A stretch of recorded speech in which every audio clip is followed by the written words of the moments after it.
That would have been stacked, though. But it's gonna Bryson, anyway. yeah, no, that's just like stacked. that's the stack. That's the stack. I'm just like, King. oh. How y'all doing? Hold on, bro. I gotta let King see how He's he in the look. flesh right now. He gotta see, cause I know he can't see us. He gotta see, bro. Yeah, you look dope against this the Woodward Pistons backdrop, man. Dude. How is it out there? Ah, man, it's beautiful. Beautiful weather. Somebody, what's going on, man? How you doing, bro? I'm on live. Well, let me. Yeah. Oh, baby, the king is in the building. That's awesome. Yes, sir. Yes, sir. What those things? Those sitting in the bleachers over there. Hey, y'all done made my day, man. That's awesome. This is awesome. Look, people, what up, my people? It is your boy Detroit Kool-Aid coming at you live from the Woodward Pistons show. Actually, man, look, Woodward Pistons, whatever you want to call it. Yeah. We're upgrading this from the podcast to something different, in conjunction with the show that Jeff, Sean, hey, what up, from Half Court, and myself are going to be doing to start the season as well. Hey, you guys know Mr. Everything over here, Jeff Freddie, and we got somebody special on. We're going to get to him. But first, we got to do the drum roll for Detroit News Rod Beard. We got to keep Honorary it going. drum roll. He's still on vacation. Yes, he sir. will be back next week. So let's get it going. Hey, yo, the Detroit News Rod Beard, bro. I hope you're enjoying that vacation, Yes, man. sir. We're going to put you to work when you get back. Deserves it. But, bro, we got a legend. Dude, we got a legend. King is in the cut right now. He's down in Allen Park. King, what's good, bro? He's at, where's he at? Hey, man. Enjoying practice right now down here at Allen Park, man. It's the last day for the public, so you know I got to be here. I got to represent for my city. Sir. Man. Hey, I got to ask you, though, coming off Hard Knocks, like, what's the environment like, man? Oh, man, it's crazy. The energy is even that much higher. I don't even know how it's possible to make the energy that much higher. Everybody literally in the bleachers is, talking about Hard Knocks last night. That was a great episode, man.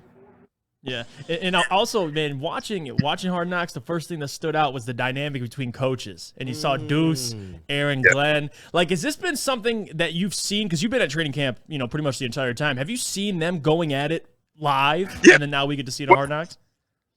Well, we couldn't per se hear it, but we can definitely see it. They would do stuff like race up the field against each other. It's always competition between those two. So that thing is definitely authentic. That is not for the cameras. Hey, it's players, coaches, man. That's what Dwayne Casey's doing. I like it. Get those players. They get fired up. I like it. Hey, look, you know what? When we knew that we were going to have King on, Jeff asked a very, very interesting question, bro. We got to get into that. You want to ask King? Yeah, I wanted to ask, because imagine a scenario where Hard Knocks, some sort of version of Hard Knocks, came to the Pistons. And how, because think of the excitement now for Lions fans, for the national media now talking about the Lions. And just think of that scenario, King. Like, what's your thoughts on that, man? Bringing Hard Knocks to a team in the NBA, but specifically the Pistons. Like, how hyped that would be. Boy, with Killer Troy? First and foremost, I'd probably lose my mind. Okay?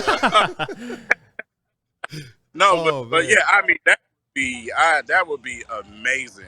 A lot of us, we wonder what's going on during the off season. We can only get video clips and highlights and gems and things like that. So we're pretty much left in the dark, during the off season. So having something like that would definitely change the game when it comes to NBA basketball. Yep. I'm looking forward to something like that because I want to see more of Troy Weaver, man. I want to see this stoic. I just want to kind of be the fly on the wall to any degree that Hard Knocks would allow us to see the dynamic of Troy with the players, the dynamic of Troy with Coach Casey. Yep. Man, that would be awesome. And for some reason, I feel like behind the scenes, Troy is like the exact same way, bro. Like they're being meetings, and he answers questions just as vague. Like, so Troy, who do you like in this draft? The best player available. Like, Troy, you're not helping us, bro. Something. Yeah, it's like Brad Holmes, man. They operate very similarly. Yep. I remember they had that picture of Brad and Troy from last year, man, at the training camp. Yep. And just seeing where these teams are going, seeing how these teams are built, and seeing the cultures that they are, foundationally setting right now, it's an amazing thing to see. King, what are your thoughts on it all, bro? Like I said, and by the way, I just want to mention something. Troy Weaver's been here. He's been here. I've seen him twice. He was here yesterday, as a matter of fact, with Brad. So, like I said, just having, Troy Weaver to get the inside scoop on how he operates and how he thinks, because he's the ghost man. No one knows what he's thinking, what's coming. We still may possibly make a small move, so it's just like you're always trying to figure out, what is this guy like when the cameras are off? What is he like behind closed doors? You just wanted, me personally, I've always wanted to meet him. I would love to pick his brain, because Troy Weaver he's very brilliant in what he does, and he's very calculated. So I know a lot of fans would love to see that up close. Yep. And if you guys don't know, King, then where have you been as a Pistons fan or a Lions fan for the last however many years he's been doing this?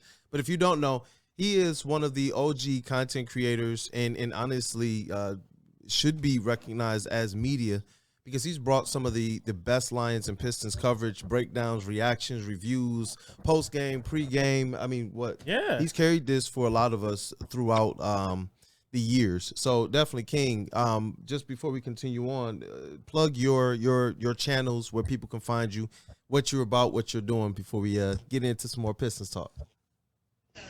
Well, of course, I'm Everything King. You can find me on YouTube at Everything King. Also on Twitter at the same. You can find me on Instagram at IamKing77X. I've been doing this thing for 7 years, and my goal is to bring something to the city where we can have our own sport networks to speak for our teams and how we feel as fans, because we've been dragged for too long around the world from ESPN and all of these other networks. We can have our own thing. So that's what made me start to do this thing. And it's been a blast. Amen. Yeah. Hey, I like that. And he's been a huge help to see our Woodward Pistons banner over there. You've seen him. He's going to be probably making some more appearances on some Woodward sports shows. But he's been a big help and a good contributor to our Woodward Pistons table talk as well. So I'm glad we're finally able to do And just this. a good dude, too. Yes. Like, honestly.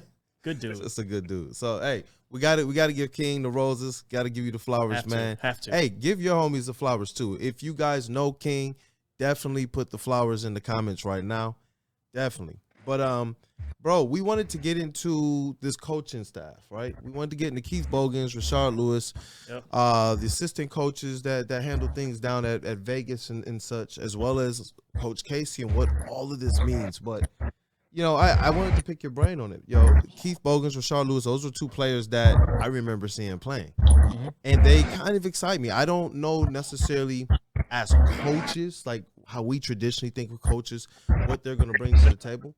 But in terms of what we saw Rasheed Wallace bring as a former player, what we see, I believe that Rashard Lewis and Keith Bogans kind of fit that same style. They can lead by example. They can be in practice. They're gritty players. I know Rashard Lewis was that stretch forward, but I'm sorry, who was trying to see him in the paint? Who was really trying to see him in the post? You know what I'm saying? So I like the additions from certain intrinsic standpoints. I believe Killian and Keith Bogans need to work in practice. I want to see that. I really do. And Rashard Lewis, I want to see what he's going to bring to the bigs. I really do. But Jeff, I'll throw it over to you before we kind of discuss. No, I mean, you kind of hit it on the head already, man. Like, we talked about Rasheed possibly coming to Detroit, and the big reason for that is obviously the pedigree, but more importantly, his ability to mentor guys, especially with his shooting ability. You have guys like Isaiah Stewart, who's working on his three-point shot, Bagley, Duren, who you see in the gym working. I think that's where Rashard Lewis's value is going to be, is like coming in, being a guy who's seen a lot of the same things these guys are going to see, helping them work through different situations. Because it's really bigger, and this is why I love the and I've tweeted this out, the former player approach. Like getting guys that have played the game, man. Because you could talk all you want about John Beilein.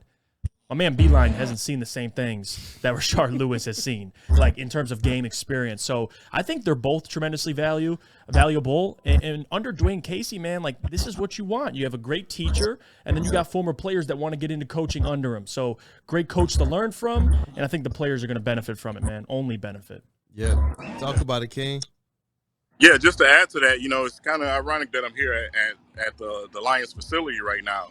I don't know if you guys had an opportunity to watch Hard Knocks last night, but yes, sir. they showed how much experience that they have in the coaching staff. 80 years. Almost the entire coaching staff are former players. Ooh. So the Pistons, like I said, them following some type of blueprint like that is only going to work for them.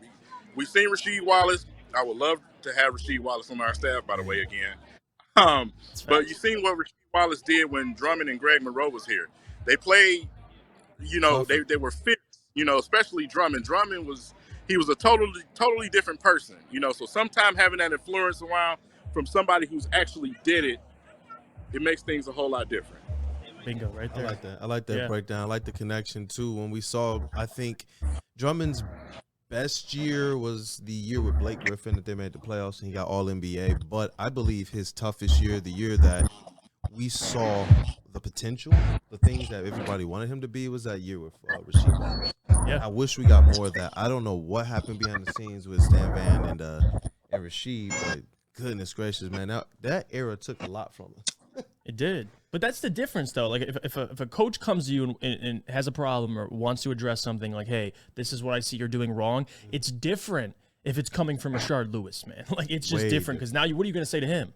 Like, you could look at a coach and be like, listen, man, you didn't play. Like, really? You're going to tell me what to do in game situations you've never experienced?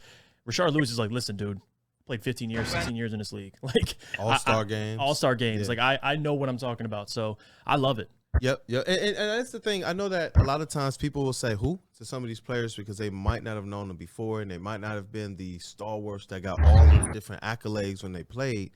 But, guys, go look up Rashard Lewis. Go look up Keith Bogans. Look at what these guys did. I was looking at some video, and it's funny, man. One of the top highlights that shows up for Keith Bogans is, like, a foul that everybody thinks should be a flagrant. And I'm just sitting there like, please tackle Killian like that in practice. Like, I'm just like, please, like, bring that rough, that grit, listen, there's a whole nother level to play because in practice, a lot of times, what player was going to do that to Killian in practice last year or the year before? You know what I mean? But now you got people coming in who I know Rasheed Wallace had to be in practice making Drummond mad, saying things to him that paid coaches who were afraid to lose their jobs can't say. Exactly. Like, Rasheed is in there like, I don't give a frick. I'm Rasheed. What you gonna do? They gonna put my jersey up there one day anyway. That's what they do. It's like, I don't care. You know what I mean? And that to me is really cool. And having guys like that, Keith Bogans from just 3-point shooting as well, like 3-and-D specialists. Let me find these stats too. I got the stats of Keith Bogans and Rashard Lewis versus the Pistons all time, man. Keith Bogans, 6 points, 6.2 points, 2.5 rebounds, 1 assist per game. I had his defensive rating. I got to find that as well. That was way up against the Pistons. Rashard Lewis, 16.2 points, 5.2 rebounds, 1.6 assists in 33 games against the Pistons. And I remember there being some games where we absolutely could not beat Orlando because of Rashard Lewis. It was frustrating. King, man, you remember any of them games, bro? I remember a lot of those games. It was a problem, bro. That Orlando team, man, just with Lewis and Turkoglu and, Jameer Nelson and Stan Van Gundy running up the sidelines yelling as he always does. Like I said, yeah, I definitely remember a lot of those games. But Rashard Lewis was a unique player, just to have him around, especially with the guys that we have, that's going to help them out a lot, especially guys like Bagley. He can definitely help him out as far as knowing when to take shots, how to get your shot at that position, because Rashard Lewis was a problem. He was absolute problem. Yep.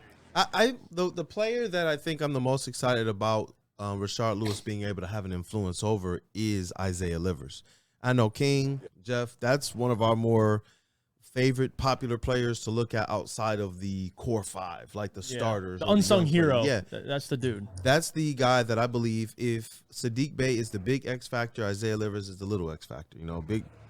Big ace, little ace. Like that's what I see this thing as. I see Isaiah Livers as a player who, if he gets the right tutelage, can absolutely be an impact player, role player off the bench this coming season. Not a guy who we see the flashes, but a guy who he's more mature, he has the build for it. Right. He got a little bit more man strength than what Killian came into the league with.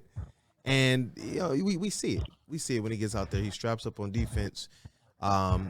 he's poised. Like even on misses, it's just like I missed it. You know, next play down. I think I'm that's gonna, that 4 year of being in college. Yep. Yeah, like Yep. just he gets it. And I'm hoping that a player like Rashard Lewis can impact his game and take it to the next level. If you remember Rashard Lewis and his ability to play inside out and his ability to get from the perimeter with his pump fakes, his ball handling, using his threes to set up his dribble drives and such, it was a work of art. And Isaiah Livers reminds me of a similar type of player, maybe a little bit shorter, but it's a very, very similar type of player. And they're trying to plug a hole lost by who? Jeremy Grant.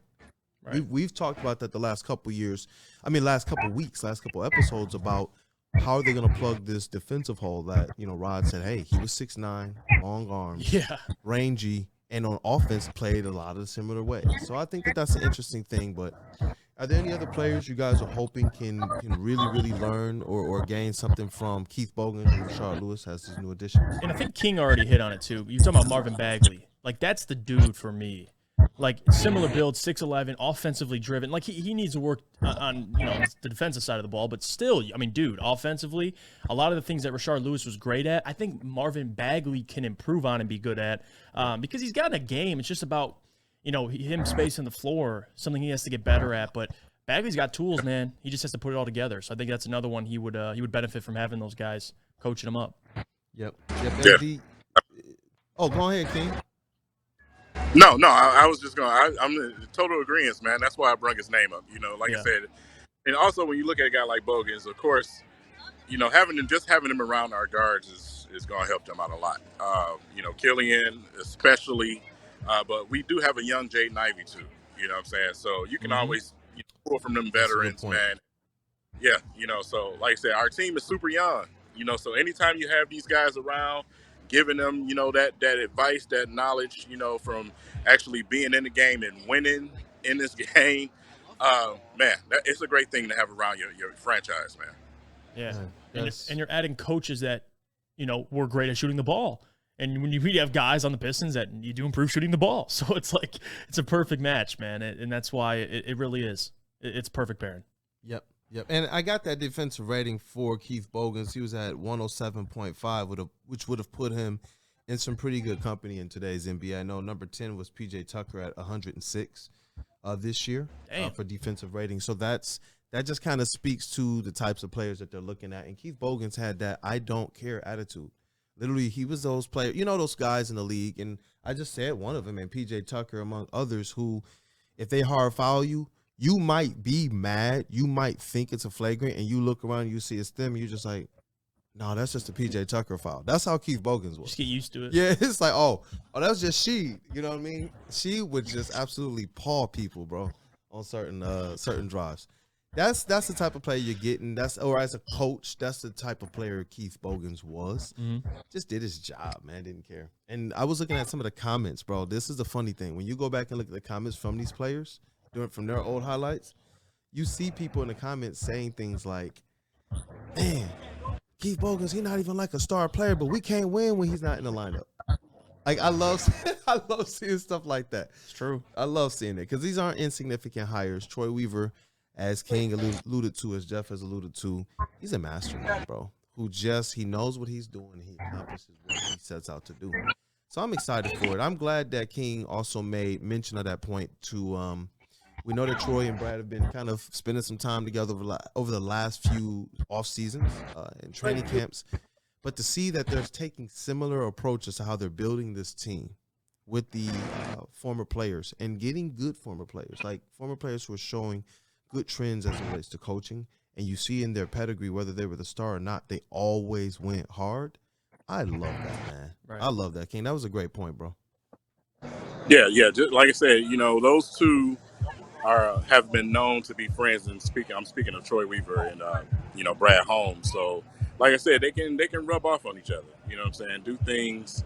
They have a similar vision. They're building these things, extremely similar right now. With these rebuild situations. So, like I said, just having Troy Weaver around the camp and seeing all the experience and the ex-players that you have on the staff here with the Lions, man. Bringing that to the Pistons is going to work out so well for us. Once again, I just want to plug this again. I would love to have Rasheed Wallace again. Yeah. Let's Or add one more. staff, Don't man. stop. Keep it going. We got some young bigs. We got the connection is there, obviously, ex-Piston, but you got Jalen Duren on this team. So the connection is there. Ooh. Hopefully Yep. something like that can happen for us. Ooh, Jalen Duren and Rashard Lewis. Why? I knew there was a player we were missing. For everything that we see Jalen Duren doing in these new clips, if y'all want to understand Rashard Lewis a little bit, Rashard Lewis was doing that stuff back then. When no player over 6'8" was handling the rock, going between the legs and all of that type of stuff, save for a handful of guys, that was Rashard Lewis. Right. If Jalen Duren and Rashard Lewis get in the gym together and it's real, man, I look forward to the type of growth that a player like Jalen Duren is going to have. That's a key one to look out for. Man. That's an interesting one. But, man, see, King dropping all of this truth and knowledge. Look, King, before we let you go, bro, we wanted to talk about the lineups. I know everybody's bantied about and things have changed and opinions and all this, but who do you think is going to start and what lineup are you most excited to see? Whether they're starting or not? I have been trying to figure this thing out. And I'm hung around positions 4 and 5. For our first 3, of course. Cade. I expect Ivy to go ahead and get that starting spot, and we got Sadiq Bey. But 4 and 5 is interesting, man, because you got Nerlens Noel, you have Bagley, you have Isaiah Stewart, man. It's I don't know. I think Stewart is going to start simply because he's been a starter. Right. But who's going to start next to him is the question. Because like I said, you do have a Noel here on this team. We know Dwayne Casey likes to rock with veterans. So shot blocker, paint presence. Yeah, exactly. So do you allow Beef Stew to move and play some 4, or do you just bring in Bagley and just have Bagley start? I just don't know. I'm confused right now. I cannot wait until we get some type of something out of camp when we get into preseason and at least get a look, idea of what they're trying to do. But right now, I have no clue at 4 and 5. Yeah, that's the matchup for me, man. I don't know if it's even if it's I don't know if it's blasphemy, but Duren. Like I want to see what he's gonna bring in camp. I hope that these guys bring that same energy of, if they prove it, let them be out there. Because Duren is already showing, at least in clips, things that I'm like, I didn't know he was that type of player. But obviously, I believe with the money that with the new money that Marvin Bagley got, it's not a whole lot. With what he showed in the pick and roll game, I believe he would be a fit. But Nerlens Noel, he kind of interests me just from a defensive presence standpoint. I don't know what they're going to be looking at. If they're looking at, okay, Sadiq Bey, Cade, and Ivy, they need the ball in their hands to be effective. Does Marvin Bagley in the starting lineup take that out of their hands or not? I don't know. He seemed to just fit seamlessly into the offense. Like, he didn't seem like he needed his own touches. So that'd be interesting to see. I don't know what the lineup is going to be. I think I've waffled back and forth at 4 or 5. I've said I think Stu and Bagley was the 5. 4 and 5. It's a young 5 though. All 5 of those. I mean, it's a pretty young lineup. It is. It is. And that's why I feel like Nerlens also has a chance to start. Like, I wouldn't, like, for me, I know Bagley, I would probably circle him in at the 4, but you could even go Stewart and Nerlens Noel if Stewart's proven to be a good shooter. So really, they're going to figure that out during training camp for sure. Stewart and Noel just seems like the absolute savage pack lineup. Like, that's the pick there. If you're just trying to really go with guys who, they don't care. Those are those guys who foul too, and they don't care. You look at them like, oh, that was Beef Stew, that was Noel. All right, good foul, fellas. You know what I mean? Those are those guys. Because my concern too, if you start Bagley, like, you have pretty much all your offensive power in one lineup. Like, everybody's going to want theirs in that lineup. So if you have Bagley off the bench, and this is my point, that's why I almost brought up Livers to start, because of the versatility and because of, like, the ego. He doesn't have an ego. Like, he's like, all right, guys, you eat when I'm open. I'm going to knock it down. I'm going to play defense. Like, if Bagley's off the bench, it's like, all right, it's the Bagley show. Like, you get your buckets. You can do whatever. You play with Killian. You play with another playmaker. But if you have him starting the lineup, you got Cade, Jaden, Sadiq, and Bagley that all are trying to eat at once. And then that's why I feel like Nerlens is going to start just because it's like Nerlens knows his role. Like, you don't have, it's not like you have a guy out there that's going to be like, give me mine. Like Nerlens gets it. He's going to go out there, block shots, rebound, play defense. But I'm curious to see what he does with that. Like, do you throw Bagley in that starting lineup, or you go Stewart and Nerlens Noel, and eventually maybe Stewart and Duren?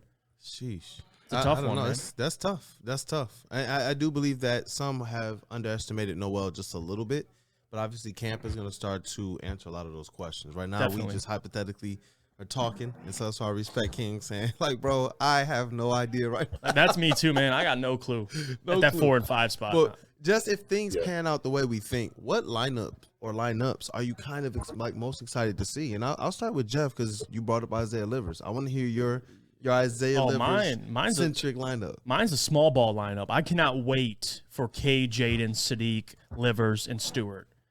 Imagine those 5. Let's go. All 5 can shoot. All 5 can switch. Versatility, spacing. Like, that would murder teams. Like, teams go big on you, man. You bring out Stewart at the 5. He'll scrap down low with any center you got. And we can space the floor and pull your big out. Like, please. And imagine the pace, too. The pace with it. You have Jaden pushing the ball up the court. And you got guys that can run, man. So that's probably my most excited lineup, just to get that small ball. King, we need the season to start, like, today, bro. Like, Jeff over here got me excited. Dude, that small ball going to be deadly. What you think of his lineup, man, and what's yours, man? Man, love that lineup. Like I said, we have a roster where we can play, situational basketball.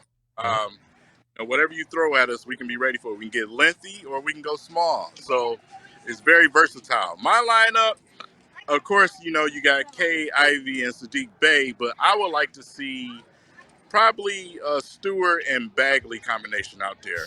Yeah, it's going to be deadly. Like I said, I like Nerlens. But as a starting 5, I would like to see Stu and Bagley out there. I just feel like, those two on the court, they fit so well together. It's almost like I hope Bagley improves the shooting over this offseason because you can have Ben Wallace and Rasheed Wallace type of field. You know what I'm saying? And I've always loved that with Rasheed and Ben Wallace. You got one guy that's down there nasty around the rim, blocking shots, being a problem. But then you have a guy in Bagley who can probably stretch the floor for you and give you a different dynamic with his athleticism and his length. So, I would like to see that lineup. But, I would definitely go for the small ball lineup too. Yeah, that's what I was going to say is what is the 5 that you just want to see? So, like, irregardless of starters or anybody, like, what 5 players are you like, you know what? I think this lineup would do work. So, we know, like, the 3 and then the 4 and the 5, that's going to be interchangeable, whatever. But for me, I'll let Ken go first, bro. What 5 do you just you're like you know what? Who cares if they starters or not? I want to see this lineup. Cade, Ivy, Killian, Sadiq Bey, and whoever else at the 5. I just want to see. I just want to see this 3-guard thing. Dwayne Casey talked about they're going to be doing this 3-guard thing with those 3 instead of a Corey Joseph. I love this. I think that could be pretty fun. That would be interesting to watch because, like I said, they're all, they're on the bigger side. Of course, you got the combination of defense, and you have the athleticism plus playmaking. Killian so that as would a facilitator. Yeah, exactly. That's so deadly. That would be fun. Man, Cade turns into a scorer, dude. He would. Oh my god. Because talk, bro. No, dude.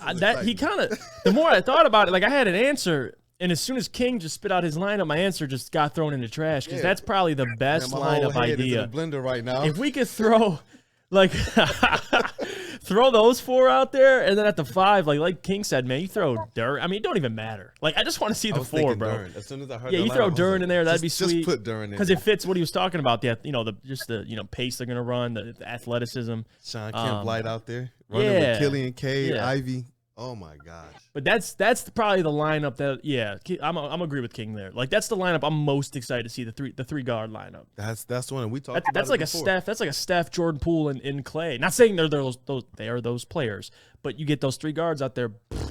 Yeah, I mean, killing teams. Look, man. Yeah, and that's the restoration point. We talked about this before King last week when we had Bryce on the 3-guard rotations in Pistons history.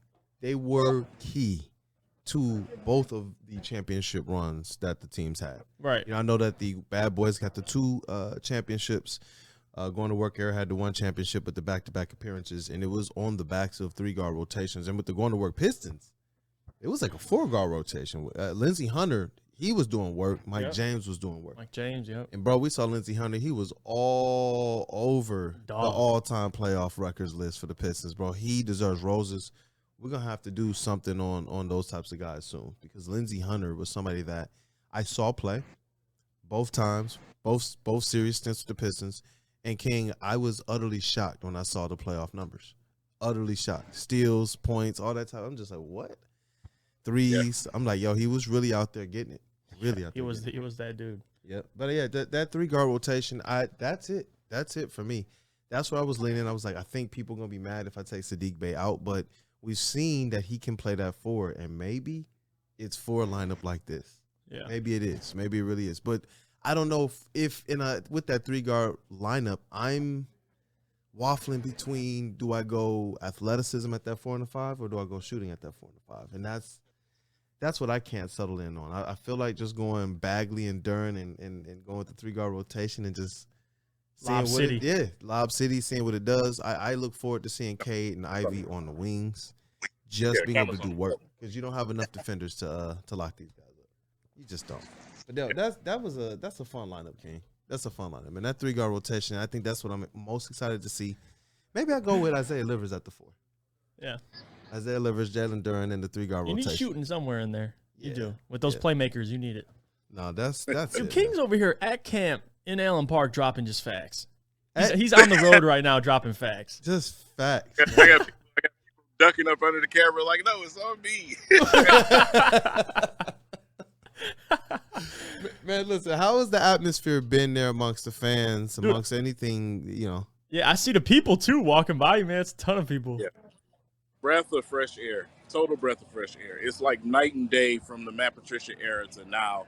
And then after that performance on Hard Knocks from Dan Campbell, man, that's just going to make everything explode. You know, preseason, once the season starts, man, it's going to get real fun, you know, in the city of Detroit for these Lions fans. But the atmosphere is electric around here.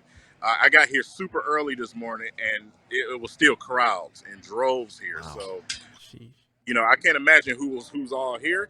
I'm probably sure there's plenty of people here. You may just have some Pistons here because Isaiah Stewart did say that some of the Pistons were supposed to come. So, yeah, it's interesting. I know that Isaiah Stewart is the Piston that most people said would be the best Lion or football player. Oh, that man was suit up at DN, man. He'd be getting, dude. Yeah. Oh, he said he played tight end. He played tight end? Wait. So he's a Dan Campbell.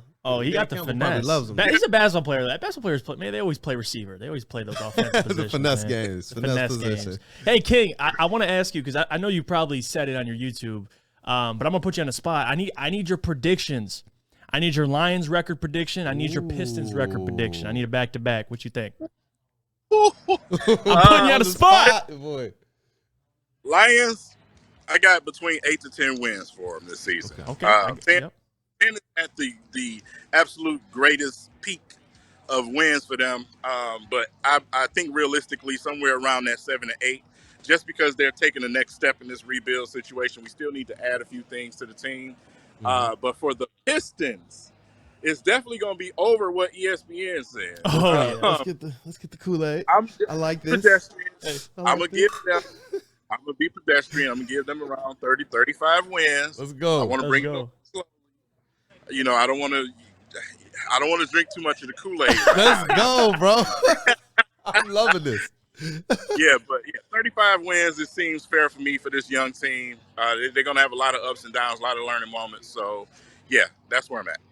Yeah. I agree with him. Yeah, I had the Lions at 8 and 9. I have the Pistons at like 35 wins. So I don't think you're drinking the Kool-Aid. I think you're seeing what's going on. We have a different perspective because we're in it. Like you're at training camp. We're covering the Pistons and the Lions like you are. So it's just different, man. Like national media might say 6 wins, or they might say 27.5 for the Pistons, but they just don't get it. I don't think they do.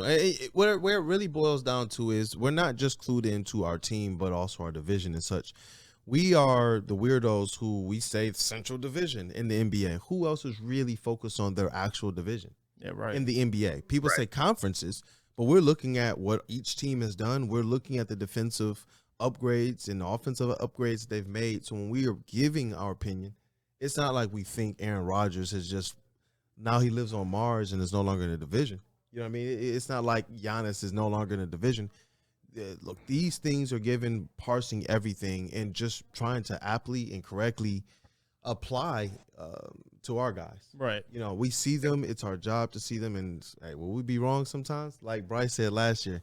Bryce said last week that he's tempering his take this year because last year he was just so wildly off, bro. He got some PTSD still from that.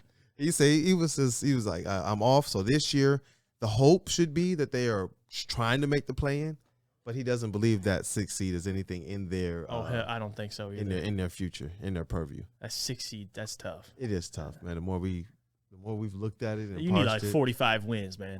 40-something wins. Over 20 wins added, but we've seen jumps. Yeah, we've seen jumps. I'm not drinking the Kool-Aid on that. That's why it's hard. It's why it's hard to predict the Lions and the Pistons too, because there's so many young players. Like, you don't really know how these guys, especially the Pistons, like, you don't know how they're all going to play out this year. Like, you don't know what Cade looks like in his second year. You don't know what Sadiq, what kind of jump he's going to take. Jaden his rookie year. Killian, like, you can go on and on. So that's where you kind of got to make, like, an educated guess. Because in reality, you don't know what these guys, you don't know what Aiden Hutchinson's going to look like. Like, you really don't know. Jared with this new offense. So, a lot of uncertainty, but, hey, we confident. We're confident. We see it all. We see it all. Hey, you know, the biggest thing I see between probably our two quarterbacks, our quarterback on the court, which is Cade, a quarterback on the field, which is Jared Goff and King. I'm going to let you speak on this too. It's just how comfortable they look and sound in their second off seasons in Detroit. Like, for real, last year Cade looked like, yo, I'm trying to be whatever y'all want me to be. I am whatever you say I am. This year it's like, oh, I'm Cade. From Detroit and Texas, you know, like that's what I see, and I see him kind of giving his guys their shine. He feels almost like a vet, and with Jared Goff, he looks like a quarterback in command. And I loved Matthew Stafford and what he brought to the quarterback room, but I love what Jared Goff is looking like, man. What you thinking, King? Yeah, Jared Goff has been crisp and clean during this training camp. I can't wait to see a little preseason action, a little regular season action, because this is the year for him. You know, like I said, we got a lot to prove here in Detroit, especially Jared Goff, simply because of the way he broke up with the LA Rams. So, you know, a lot of weight on his shoulders, but he's been looking very comfortable out there in his second year. Got a lot more toys to play with out there. So, but for Cade, man, Cade is. He goes, man. Cade never looked uncomfortable to me. Yeah. You know, he came in the door like, hey, man, I'm here. You know, I think he's definitely going to do some taking over in these next 2 years in this league, man, because Cade is such a unique player to be that mature, that composed, under control all the time. He's going to make you play at his pace. So, you know, when you have a unique player like Cade Cunningham, man, the sky's the limit.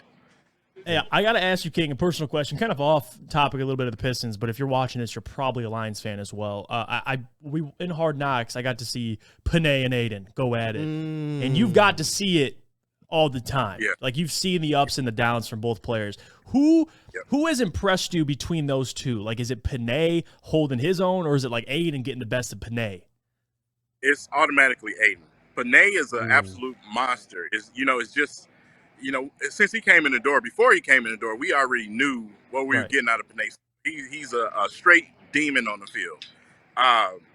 But Aiden Hutchinson is strong. He's very strong. I knew he was a strong player, but, man, I seen him take Panay Sewell and at least push him back 5 yards. And that was yesterday. Big boy, too. To come in and do that with Panay Sewell, we talking about somebody that we expect to be a Pro Bowler this season. So, man, that's amazing. And not only that, his ability to bend. Yesterday, he showed a lot of ability to bend around. If you've seen Hard Knocks, you've seen some of it on there. To bend around, get around that guy, man. So it's going to be fun. It's definitely going to be fun. Yeah, I saw the clip of Panay, and he's like, man, Aiden just hit me with he was like a bull rush, and then he spun, did like a half spin. Like Panay was even like, what the hell? Yeah. Like, and that's crazy coming from a rookie, a guy who hasn't even played an NFL game yet. Like he's got technique, man. It's the athleticism, technique. Like King said, it's just he's built different. It's a Kool-Aid era, man. Yeah, these teams, I got my Tigers glass. Catch up, bro. Like seriously catch up. I mean, because I like what Steve is doing. Hey, shout out to your hat, Red Wings. Let's go, sir. I like what he's doing there. I like what Brad Holmes is doing. I like what Troy Weaver is doing. I like that the players, they feel like, yo, I cannot let down coach. I can't let down my GM. And they're saying I can't let down the city. I don't know where they're going to get these guys or find these guys, because I used to believe these guys didn't exist in droves like this. But we got a team full of, Lions and Pistons and Red Wing players who are coming in saying, I'm here to do work. I'm here to honor the legacy that was set before me, man. So I absolutely love it. I absolutely love it. Man, King getting love out there. I love it. I see it. Look at And I'm starting to get noticed over here. I love that, man. King's like, hey, how you doing? King, Get a picture. bro, listen. That's sweet. It's been fun, bro. We're going to let you get back to it. Yes, sir. I'm grateful for your willingness and that you decided to jump on and hang with Jeff and I, and we're going to make this a more regular occurrence as well, bro. Yes, sir. We appreciate you, King. Appreciate you guys. Thanks for the opportunity. We appreciate you, brother. Yes, sir. All right, till next time.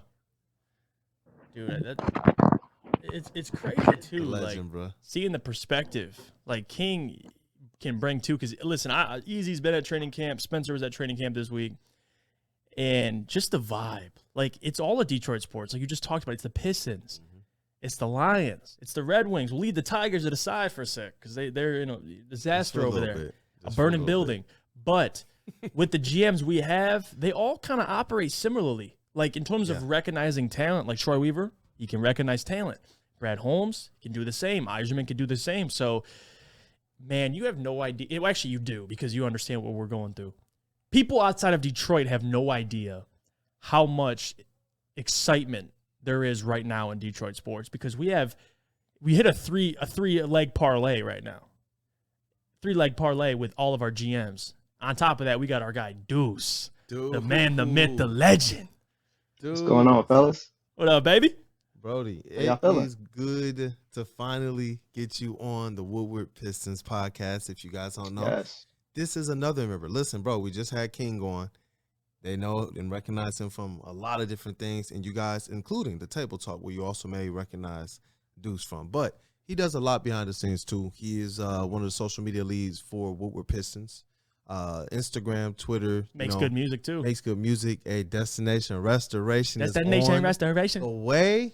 Shout out Carl Collins on Dope Vid.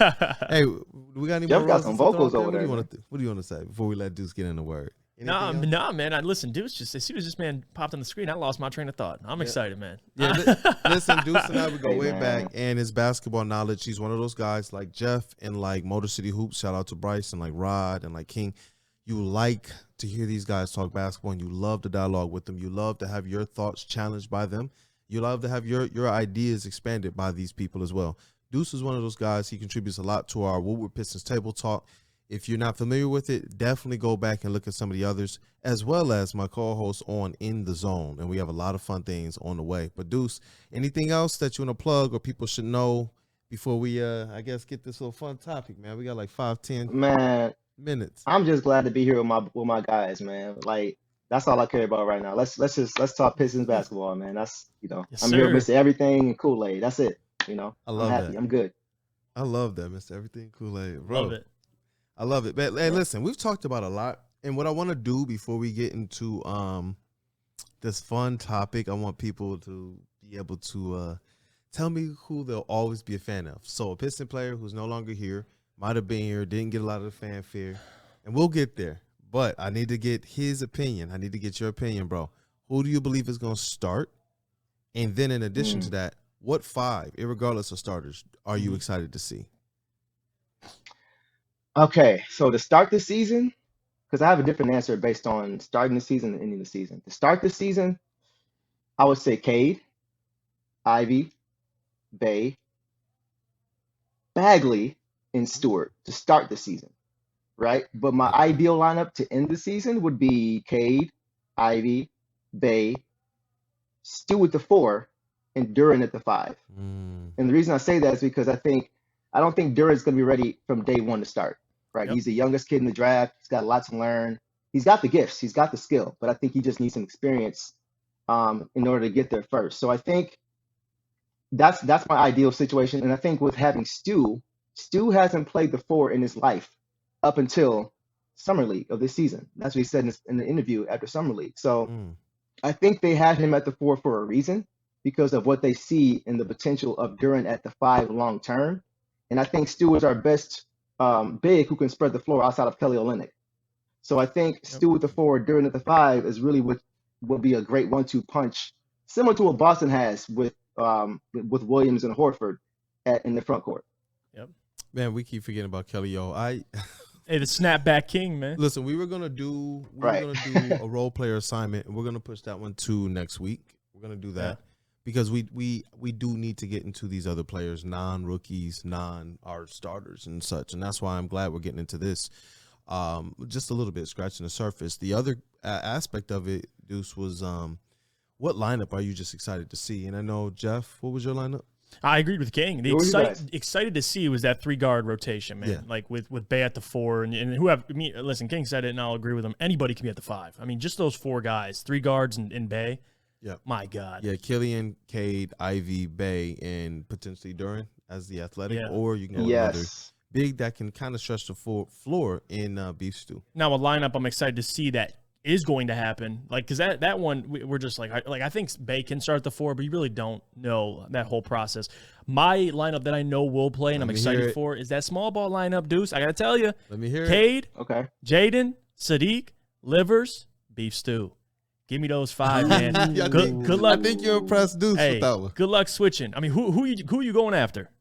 Who are you going after? They can switch everything. And defensively, they can switch everything. Offensively, they can push the pace. They can space the floor. Like that would be an annoying lineup to play against, man. They'd be annoying. I like that because you have shooters everywhere. You have shooters everywhere, and you got Ivy being able to. Ivy would have so much fun with that lineup because of his penetration ability. Yeah, if you he could find anybody in that lineup because of the gravity he would be able to really pull. So I think you could spread the floor and kind of go 1 in, 4 out, and that would be a lot of fun. 4 out, man. That.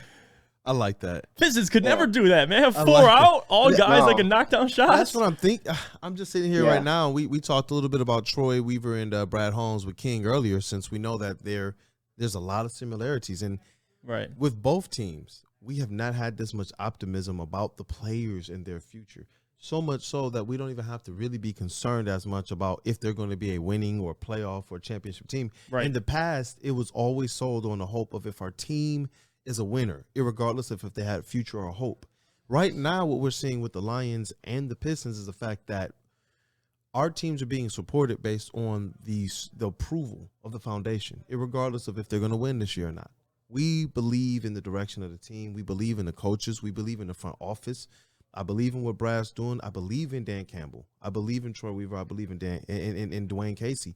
And we've never have we been able to say that succinctly. When's the last time we've been able to say that about either team or both teams at the same time ever? Name a time where both teams had won the draft. Like, think about that. Yeah. There's always been criticisms one way or the other. Like, the Pistons blew a pick or the Lions blew a pick. Think about it. They both nailed their drafts, and they had both pretty good off seasons considering where they are now. Like, that's historic to me. Yeah. Like, in my lifetime, like, listen, I'm 22 years old. I've never seen that in my lifetime. Both teams have a good off season. I've never seen that in my life. We've never seen this. I agree, we haven't been able to talk like this about them ever. Going back to high school for me and you.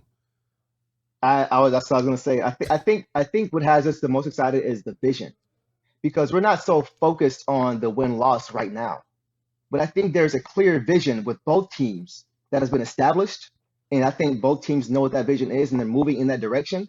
Right. And we can see it. It's so obvious that we can see it. So I don't think we're concerned right now about win-losses right now next season, because we know what the long-term goal is for both these franchises, and that's why it's excited. No. Yeah. You trust who's driving the boat. You do. You do. That's a big one.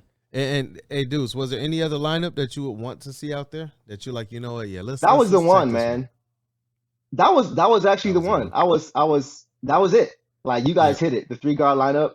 Ah, man, I really would like to see, and it would be fun to see Killian out there with those guys too, because we know that his forte is facilitating. right? So being able to find those, having a weapon at every other position, he would have a ball. He'd be a kid in the candy store being able to find those guys because he's got great decision-making skills. He's got great passing ability. Yep. So him being able to find open guys and making the right decisions and having a spread floor will be a nightmare for the defense. You know what? That's what interests me about, honestly, having Isaiah Livers in at the 4 over Sadiq Bey is that you put another, I believe, person on the court, like you mentioned earlier, who's not that Sadiq Bey has an ego, but Livers is knows his only role. thinking, Yeah. let me set my guys up, let me hit the open shots. That's You know it. what I mean? Like that's, and I like that about him. And with his offensive ability and his mature game approach to the game, similar to Sadiq Bey's, I would love to kind of see that, man. I would love to see Livers, Duren, and then the 3-guard rotation just go at it and let Killian just have a full array of tools, because the bad rap he gets is partly on him. We all understand that. But who has he played with? Yeah, he has the type of game, man. He plays with better players. He's better. Yeah. Like that's his game. Like more talent you surround Killian with, he'll be better. You'd like him to just be better, but it's just not him, man. Like he's not a scorer. So like Deuce said, he's a playmaker. His playmaking ability. So yeah, that's why I kind of advocated for Bagley off the bench, because I feel like him playing with Bagley would just take his game up a whole nother level. Like strictly him and Bagley off the bench. You got Livers. Yep. Like that's a squad compared to what we had recently with Killian and what we've been able to build. Bench So is looking sexy. bench is looking good. It's looking good. Yes, it is. It's looking. I'm telling you, Yes, bro. it The is. bench right Diallo, now. Diallo could play. Like we don't really know. Oh yeah, we haven't talked about Hami. We haven't talked about Kellyo. We got some stuff, some conversations. We'll start this on the Definitely. table talk Alec tomorrow night Burks. for sure. So Jeff, if you got time, Yeah, what's that bench definitely- look like? That's what we got to talk about. Yeah, because it's a lot of players. Yeah. We have like an all last generation team that can still play when Kellyo, Burks, Noel, Yep. Knox, Magruder, Corey Joseph. These are guys that still have a little bit left. And I've seen several articles from the bloggers to the content creators to the media people all stating, we think that these guys, if the Pistons are trying to win, they're going to play a role. They're going to play some impact in their season. So it'll be interesting to see, man. Yeah. But I want to ask this. I know we got a little bit of time before we wrap up, because we can't move forward without looking back. And there are some eras that were sandwiched in between the going to work and the Troy Weaver era. Some ugly ones, man. There are some ugly ones. We got the most notable is the Buffoonery era. The Buffoonery era. I don't Oh, know. Is sheesh. that I know kind where of he's going. mismatched with the Charlie V and the BG era and then the J Smooth era? They're kind of all mismatched. Yeah. But the Buffoonery era, I just give it just that one big title for like the 6 or 7 years after we traded Chauncey Billups. And then we got the next 3 to 5 years of like the SVG and the pre-SVG era. Yeah. But there were some players that I believe they deserve to be recognized. And if they were drafted in some better situations, maybe they're looked at a little bit different, man. So look, just wanted to have some fun for a few minutes. Who's your all underappreciated team from the Buffoonery and the Form effing Wall eras, bro? Or just your MVP from those time frames, and See, I was having a good. I was just say real quick. This shout out to at Cito 2, Pistons Twitter member. He's always provocative. This boy had over 135 comments already on Twitter, bro. Dude, and I saw Anthony Tolliver in there. Like, that's the dude I appreciate. Because, like, Anthony Tolliver, man, like, The Tolliver's, bro. Let's go. Like, just his Tolliver. personality. He knew his role. Like, we're talking about with Livers. Like, Tolliver knows. Like, I'm here. I'm going to shoot the ball.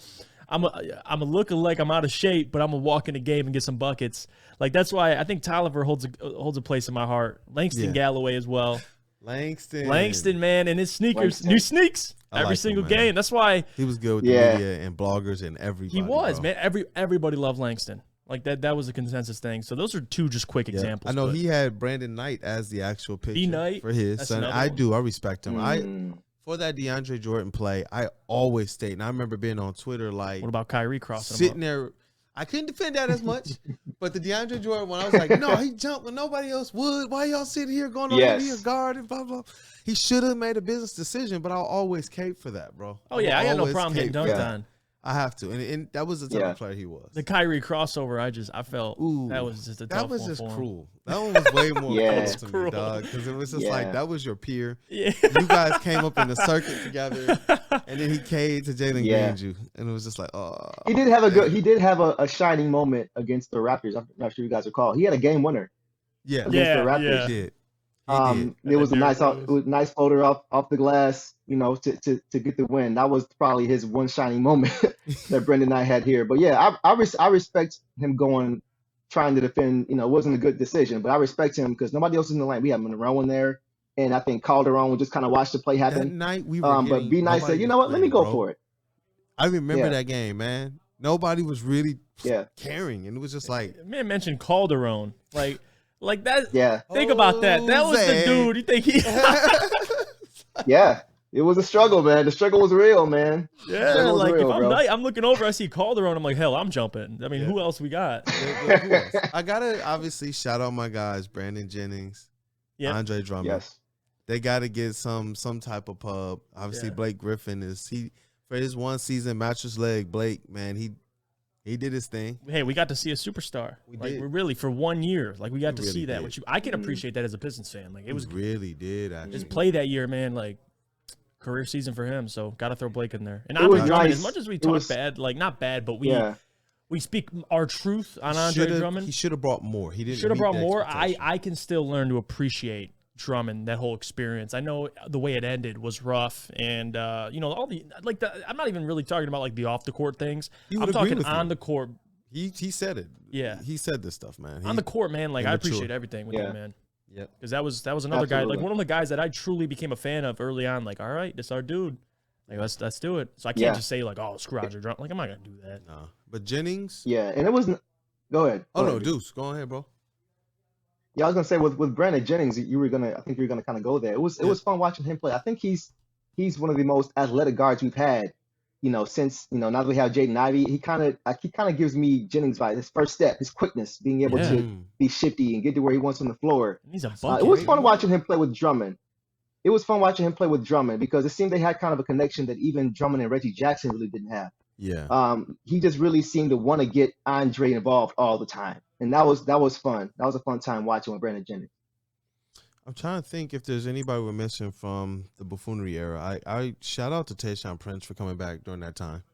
Shout out to him. He came back during that time. He was the one who actually coined that era, the Buffoonery era. He was like, they were like, what's going on? He was like, total buffoonery. I remember the press conference, bro. He was like, look the word up if you don't know, but it's buffoonery. And we won't talk about whatever was going on. We just know that team was jacked all the way up, bro. All the way, messed all the way up. I'm trying to think. It was so bad, I don't even remember the other players that were on the squad, bro. Like, hold on. Will Bynum. We had Will Bynum got to make Bynumite. We got to make sure. Bynumite. Jason Maxill. J-Max. These guys. They piloted some future teams, but they really gave their all, bro. Like they really did. Detroit at that time was like a place you go to die. Like it really was. Like during that couple year stretch, like listen, those guys were here just to die. Besides like what Deuce mentioned with Jennings and Drummond, but like the rest, man, like Tolliver, like everybody. Like what happened after they left Detroit? Like that's the good. Right. Sheesh. I'll never forget too. We brought Gigi Totomi here, and they were talking about how he was the best shooter from Europe. Best shooter from Europe. Everybody. And they brought him over, and he didn't get a tick of playing time. And it's just like, all right. Bro, do you remember how excited we were all on social media and everything? Yeah. They were like, he's our savior, bro. People were making his likeness to like, he's our savior. I'm not even going to say it, but I'm just like, are y'all serious? And then they were like, yo. They were saying it's Detroit he's the next Peja. Yeah, he's the next Peja Sijakovic. He's the next guy. It's going to be that dead-eye shooter. Was a 12th guy. What agent got paid because of the Pistons incompetence? Bro, we got Al Avila so much before Troy Weaver died. Yeah. That's wild, man. Yeah. That's wild. I'm talking about, like, we were like, we got to go back and look at that because I swear we traded or let somebody go to make sure we can get room for him. And it was just like, what is he? That was wild to me. But Deuce, man, who else, man, from these eras? You know everybody. Deuce is an encyclopedia on stuff like this, man. Man, who else deserves you guys mentioned Charlie B, right? Eras? You mentioned Charlie B. You mentioned Ben Gordon. Buffoonery era. Yeah, I mean, those are you guys pretty much got most of those Yeah. guys, man. It wasn't too many other. I did love Tolliver though. It was fun watching him play. It was Yeah. fun watching him play. He knew his role.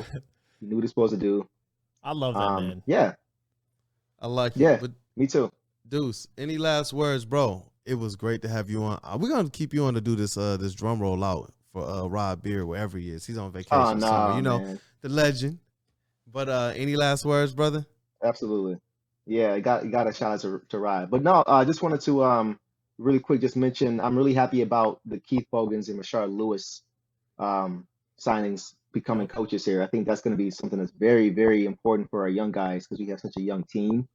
And I think their voices will kind of go a little bit further because they actually played the game. Right. And just one quick note about Rashard Lewis. He's a very underrated player. He was an all-star, actually. Talk it And he out. has championship pedigree.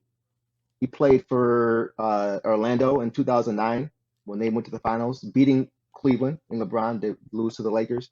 And he also won a championship in 2013 with LeBron. And he was a big part of that team. So he has championship pedigree. And I think he's somebody who can really help with our team to kind of expedite that growth process. So I just want to give a shout out to those guys. I'm glad you stated that, And he man. played with LeBron too. I'm glad you Yeah. stated that. Little nugget for Cade. And played Boy, with Yeah. LeBron. we got some stuff to talk about. It's Yeah. gonna be fun. I'm glad you brought that up, man. Anything else you want to speak on just before we close up, or is that a wrap? I'm good, man. I'm just glad to be here with y'all, man. Man, I'm glad you were able to jump on. Oh yeah. I am. I'm really glad. Hey, listen. Sure. Let's get that drum roll going for Woodward Pistons, everything, Woodward Sports, for Detroit News, Rod Beer, for Miss Everything Thing, Downtown Dudes, Kool-Aid. Let's go, man. Tune in next time, man. We